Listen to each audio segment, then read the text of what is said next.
ओम श्री गणेशाय नमः। ओम गुरुवे नमः। ओम नमः शिवाय। शिवजी सदा सहाय। कैलाश संहिता अध्याय 1 से लेकर 11 तक। ऋषियों का सूत जी से तथा वामदेव जी का स्कंद से प्रश्न, प्रणवार्थ निरूपण के लिए अनुरोध। नमः शिवाय सांबाय सगणाय ससुनवे प्रधान पुरुषेशाय सर्ग स्थित्यंत हेतवे। जो प्रधान यानी प्रकृति और पुरुष के नियंता तथा सृष्टि पालन और संहार के कारण हैं, उन पार्वती सहित शिव को उनके पार्षदों और पुत्रों के साथ प्रणाम है। ऋषि बोले, सूत जी, हमने अनेक आख्यानों से युक्त परम मनोहर उमा संहिता सुनी। अब आप शिव तत्व का ज्ञान बढ़ाने वाली कैलाश संहिता का वर्णन कीजिए। व्यास जी ने कहा, पुत्रों, शिव तत्व का प्रतिपादन करने वाली दिव्य कैलाश संहिता का वर्णन करता हूँ, तुम प्रेम पूर्वक सुनो। तुम्हारे प्रति स्नेह होने के कारण ही मैं तुम्हें यह प्रसंग सुना रहा हूँ। इतना कहकर व्यास जी ने काशी में मुनियों के तथा सूत जी के संवाद, व्यास मुनि संवाद, शिव पार्वती संवाद, शिव जी के द्वारा पार्वती के प्रति संन्यास पद्धति, संन्यासाचार, संन्यास मंडल, संन्यास पद्धति न्यास, वर्ण पूजन, प्रणवार्थ पद्धति आदि प्रसंगों का वर्णन करके पुनः ऋषिगण तथा सूत जी के मिलन एवं संवाद की अवतारणा करते हुए सूत जी के प्रति ऋषियों के प्रश्न का यों वर्णन किया। ऋषि बोले, महाभाग सूत जी, आप हमारे श्रेष्ठ गुरु हैं, अतः यदि आपका हम पर अनुग्रह हो तो हम आपसे एक प्रश्न पूछते हैं। श्रद्धालु शिष्यों पर आप जैसे गुरुजन सदा स्नेह रखते हैं, इस बात को आपने इस समय हमें प्रत्यक्ष दिखा दिया। मुने, विरजा होम के समय पहले आपने जो वामदेव का मत सूचित किया था, उसे हमने विस्तार पूर्वक नहीं सुना। अब हम बड़े आदर और श्रद्धा के साथ उसे सुनना चाहते हैं। कृपा सिंधो, आप प्रसन्नता पूर्वक उसका वर्णन करें। ऋषियों की यह बात सुनकर सूत जी के शरीर में रोमांच हो आया। उन्होंने गुरु के भी परम उत्कृष्ट गुरु महादेव जी को, त्रिभुवन जननी महादेवी उमा को तथा गुरु व्यास को भी भक्ति पूर्वक नमस्कार करके मुनियों को आह्लादित करते हुए गंभीर वाणी में इस प्रकार कहा। सूत जी बोले, मुनियों, तुम्हारा कल्याण हो, तुम सब लोग सदा सुखी रहो। महाभाग महात्माओं, तुम भगवान शिव के भक्त तथा दृढ़तापूर्वक व्रत का पालन करने वाले हो। यह निश्चित रूप से जानकर ही मैं तुम लोगों के समक्ष इस विषय का प्रसन्नता पूर्वक वर्णन करता हूँ। ध्यान देकर सुनो। पूर्व काल के रथंतर कल्प में महामुनि वामदेव माता के गर्भ से बाहर निकलते ही शिव तत्व के ज्ञाताओं में सर्वश्रेष्ठ माने जाने लगे। वे वेदों, आगमों, पुराणों तथा अन्य सब शास्त्रों के भी तात्विक अर्थ को जानने वाले थे। देवता, असुर तथा मनुष्य आदि जीवों के जन्म कर्मों का उन्हें भली भांति ज्ञान था। उनका संपूर्ण अंग भस्म लगाने से उज्ज्वल दिखाई देता था। उनके मस्तक पर जटाओं का समूह शोभा देता था। वे किसी के आश्रित नहीं थे। उनके मन में किसी वस्तु की इच्छा भी नहीं थी। वे शीत उष्ण आदि द्वंद्वों से परे तथा अहंकार शून्य थे। वे दिगंबर महाज्ञानी महात्मा दूसरे महेश्वर के समान जान पड़ते थे। उन्हीं के जैसे स्वभाव वाले बड़े बड़े मुनि शिष्य होकर उन्हें घेरे रहते थे। वे अपने चरणों के स्पर्श जनित पुण्य से इस पृथ्वी को पवित्र करते हुए सब ओर विचरते और अपने चित्त को निरंतर परम धाम स्वरूप परब्रह्म परमात्मा में लगाए रहते थे। इस तरह घूमते हुए वामदेव जी ने मेरु के दक्षिण शिखर कुमार श्रृंग में प्रसन्नतापूर्वक प्रवेश किया, जहाँ मयूर वाहन शिव कुमार ज्ञानमय शक्ति धारण करने वाले समस्त असुरों के नाशक और सर्वदेव वंदित भगवान स्कंद रहते थे। उनके साथ उनकी शक्ति भूता गजावल्ली भी थी। वहीं स्कंद सर के नाम से प्रसिद्ध एक सरोवर था, जो समुद्र के समान अगाध एवं विशाल दिखाई देता था। उसका जल ठंडा और स्वादिष्ट था। वह सरोवर स्वच्छ, अगाध एवं बहुत जल राशि से पूर्ण था। उसमें संपूर्ण आश्चर्यजनक गुण विद्यमान थे। वह जलाशय स्कंद स्वामी के समीप ही था। महामुनि वामदेव ने शिष्यों के साथ उसमें स्नान करके शिखर पर बैठे हुए मुनि वृंद सेवित कुमार का दर्शन किया। वे उगते हुए सूर्य के समान तेजस्वी थे। मोर उनका श्रेष्ठ वाहन था। उनके 4 भुजाएं थीं। सभी अंगों से उदारता सूचित होती थी। मुकुट आदि उनकी शोभा बढ़ा रहे थे। रत्नभूत 2 शक्तियाँ उनकी उपासना करती थी। उन्होंने अपने 4 हाथों में क्रमशः शक्ति, कुक्कुट, वर और अभय धारण कर रखे थे। स्कंद का दर्शन और पूजन करके उन मुनीश्वर ने बड़ी भक्ति से उनका स्तवन प्रारंभ किया। वामदेव बोले, जो प्रणव के वाच्यार्थ, प्रणवार्थ के प्रतिपादक, प्रणवाक्षर रूप बीज से युक्त तथा प्रणव रूप हैं, उन आप स्वामी कार्तिकेय को बारंबार नमस्कार है।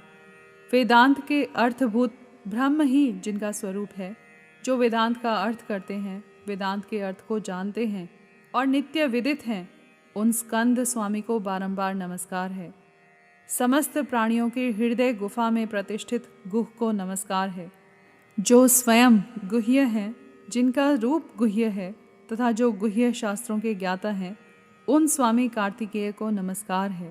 प्रभु, आप अणु से भी अत्यंत अणु और महान से भी परम महान हैं। कारण और कार्य अथवा भूत और भविष्य के भी ज्ञाता हैं। आप परमात्मा स्वरूप को नमस्कार है। आप स्कंद हैं। स्कंद ही आपका रूप है। आप सूर्य और अरुण के समान तेजस्वी हैं। पारिजात की माला से सुशोभित मुकुट आदि धारण करने वाले आप स्कंद स्वामी को सदा नमस्कार है। आप शिव के शिष्य और पुत्र हैं। शिव यानी कल्याण देने वाले हैं, शिव को प्रिय हैं तथा शिवा और शिव के लिए आनंद की निधि हैं। आपको नमस्कार है। आप गंगा जी के बालक, कृतिकाओं के कुमार, भगवती उमा के पुत्र तथा सरकंडों के वन में शयन करने वाले हैं। आप महाबुद्धिमान देवता को नमस्कार है। षडक्षर मंत्र आपका शरीर है। आप 6 प्रकार के अर्थ का विधान करने वाले हैं। आपका रूप 6 मार्गों से परे है। आप षडानन को बारंबार नमस्कार है। द्वादशात्मन आपके 12 विशाल नेत्र और 12 उठी हुई भुजाएं हैं। उन भुजाओं में आप 12 आयुध धारण करते हैं। आपको नमस्कार है। आप चतुर्भुज रूपधारी, शांत तथा चारों भुजाओं में क्रमशः शक्ति, कुक्कुट, वर और अभय धारण करते हैं। आप असुर विदारण देव को नमस्कार है। आपका वक्षस्थल गजावल्ली के कूंचों में लगे हुए कुमकुम से अंकित है। अपने छोटे भाई गणेश जी की आनंदमयी महिमा सुनकर आप मन ही मन आनंदित होते हैं। आपको नमस्कार है।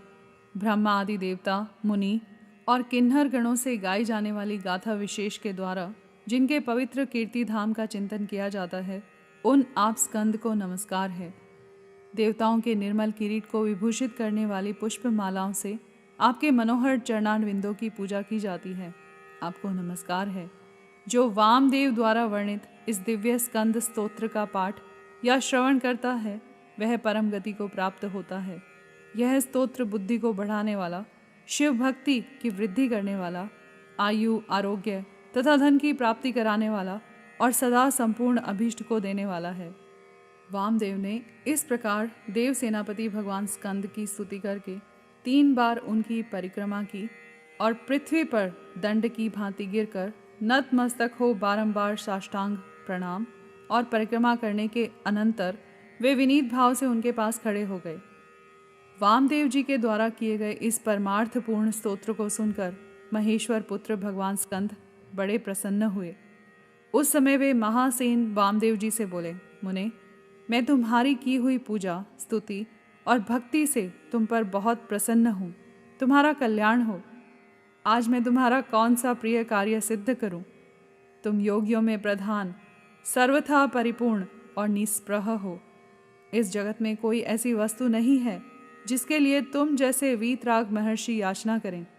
तथापि धर्म की रक्षा और संपूर्ण जगत पर अनुग्रह करने के लिए तुम जैसे साधु संत भूतल पर विचरते रहते हैं। ब्राह्मण, यदि इस समय मुझसे कुछ सुनना हो तो कहो, मैं लोक पर अनुग्रह करने के लिए उस विषय का वर्णन करूँगा। स्कंद की वह बात सुनकर महामुनि वामदेव ने विनयावनत हो मेघ के समान गंभीर वाणी में कहा। वामदेव बोले, भगवान, आप परमेश्वर हैं। अलौकिक और लौकिक सब प्रकार की विभूतियों के दाता हैं। सर्वज्ञ, सर्वकर्ता, संपूर्ण शक्तियों को धारण करने वाले और सबके स्वामी हैं। हम साधारण जीव हैं। आप परमेश्वर के समीप बोलने की शक्ति या बात करने की योग्यता हम में नहीं है, तथापि यह आपका अनुग्रह है कि आप मुझसे बात करते हैं। महाप्राज्ञ, मैं कृतार्थ हूँ। कणमात्र विज्ञान से प्रेरित हो आपके समक्ष अपना प्रश्न रख रहा हूँ। मेरे इस अपराध को आप क्षमा करें। प्रणव सबसे उत्तम मंत्र है। वह साक्षात परमेश्वर का वाचक है। पशुओं या जीवों के पाश बंधन को छुड़ाने वाले भगवान पशुपति ही उसके वाच्यार्थ हैं। ओमी तिदम सर्वम, यानी ओमकार ही यह प्रत्यक्ष दिखने वाला समस्त जगत है। यह सनातन श्रुति का कथन है। ओमिति ब्रह्म अथवा ओम यह ब्रह्म है, तथा सर्वम ये तदम ब्रह्म, यह सब का सब ब्रह्म ही है, इत्यादि बातें भी श्रुतियों द्वारा कही गई हैं। इस प्रकार मैंने समष्टि तथा व्यष्टि भाव से प्रणवार्थ का श्रवण किया है। तात्पर्य यह है कि समष्टि और व्यष्टि सभी पदार्थ प्रणव के ही अर्थ हैं। प्रणव के द्वारा सबका प्रतिपादन होता है, यह बात मैंने सुन रखी है।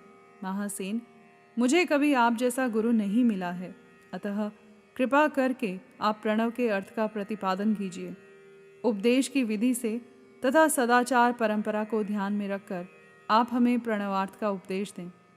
मुनि के इस प्रकार पूछने पर स्कंद ने प्रणव स्वरूप 38 श्रेष्ठ कलाओं द्वारा लक्षित तथा सदा पार्श्व भाग में उमा को साथ रखने वाले और मुनिवरों से घिरे हुए भगवान सदाशिव को प्रणाम करके उस श्रेय का वर्णन आरंभ किया जिसे श्रुतियों ने भी छिपा रखा है।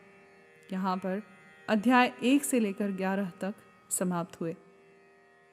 कर्पूर गौरम करुणावतारम संसार सारम भुजगेंद्रहारम सदा वसंतम हृदयारविंदे भवम भवानी सहितम नमामि।